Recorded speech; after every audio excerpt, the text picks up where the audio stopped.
Welcome to Voodoo Whiskey Gaming, and I haven't done one of these in a while, but hey, let's do a Resident Evil The Village spoiler talk. And so that is your spoiler warning, so spoilers ahead. This entire video is going to have spoilers. If you don't care about spoilers, fine, stick around. If you do, and you know, don't stick around, go away, go watch my actual review. So the first thing I'm going to say, because I kind of addressed it in my review, is how the story didn't feel very Resident Evil. And that's because Resident Evil has always had this, like, sci-fi vibe to it. And even in Resident Evil 7, like, the Bakers felt like this weird mutant family that was like some sort of failed science experiment, which it turns out they weren't, but they were infected by a bioweapon. But like, they mutated and they were weird and creepy looking, which just kind of fit with the rest of the Resident Evil stuff that we had seen previously. And they explained that. You found documents, you found all sorts of stuff that explained that sort of thing. Whereas Resident Evil Village, you have a dude who seems to be telekinetic, you have werewolves, you have a vampire lady, you have a fish mutant, you have possessed dolls. So that's all just like this really weird shit that just feels supernatural versus, you know, sci-fi zombies, sci-fi mutants,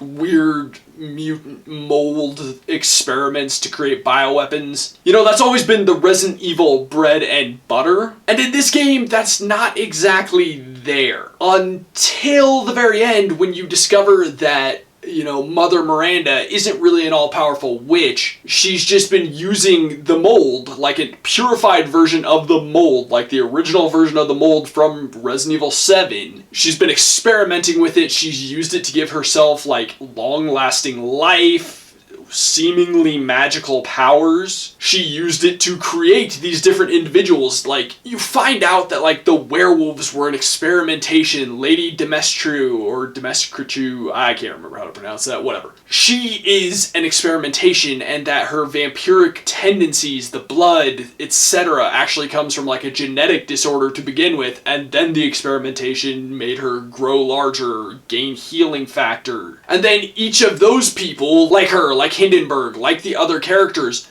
they then experimented with the mold as well, and that's how they got their things. That's how you get your Frankenstein army style monsters from Hindenburg. That's how you get the vampire daughters from Lady Demestru, or whatever it is. The possessed dolls, they aren't really possessed, they're infested with the mold, and they're being controlled by somebody who was an experimentation of Miranda's. They also try and tie it into Umbrella, like Ye Olde Evil Umbrella, by having Oswald Spencer having met Lady Miranda, which that was unnecessary. I didn't need that. So that's just where I at first really felt like it didn't blend with Resident Evil. It felt like they had a story to tell, and they then tried to tie it into Resident Evil. Not that that didn't necessarily work, because it does kind of work, but at the same time, it feels just out of place. Because a lot of the stuff feels more magical than the pseudoscience, the faux science that went into the early Resident Evils. But the other thing I really want to get into is very much at the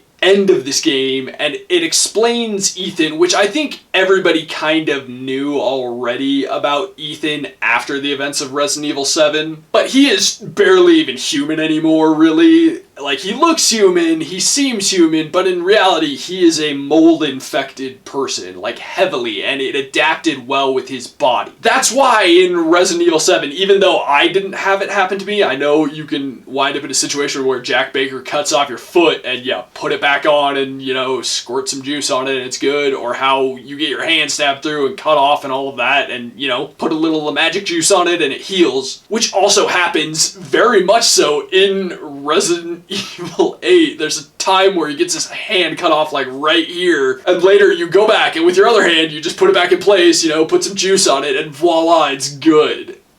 I gotta admit, I always found that kind of awkward and hilarious, but, I mean, I kind of already assumed at the end of Resident Evil 7 that, like, you were mold-infected too. You just didn't turn out as weird because you weren't eating raw flesh and shit. But they kind of hint at that at the beginning of Resident Evil 8, and then they just kind of fully go into it at the end of Resident Evil 8 and just full-on explain that that is what happened to Ethan. That is why he's able to heal. That's why he's able to survive all the crap he survives. Which I'm glad they explained that. I do wish they would still explain a bit more about Chris Redfield and his umbrella and all of that. Like, I get it, his blue umbrella is like, you know, good umbrella versus evil red umbrella, or what used to be. So, like I said, I'm just glad they finally went there. And then I guess the last thing I want to talk about, and I'm wondering where this is coming from, how they're going to go on with this, but at the end, when you play as Chris, because there is a time where you play as Chris, and man, he is OP as fuck. His guns wreck shop. It's a lot of fun. But you see the BSAA dropping in combatants as well, and obviously Chris isn't with the BSAA, and it looks like Resident Evil 8 may be the opening of why Chris is no longer with the BSAA, because they sent in a bioweapon. Like, it looks human, but like they show it near the very end of the game. This thing is not a human, it's humanoid, and if you were to put a balaclava on it, you probably wouldn't know the difference. But as they point out, this is a bioweapon, and I'm wondering where that's going to go. I'm really actually very curious. I hope Resident Evil 9, whatever that is,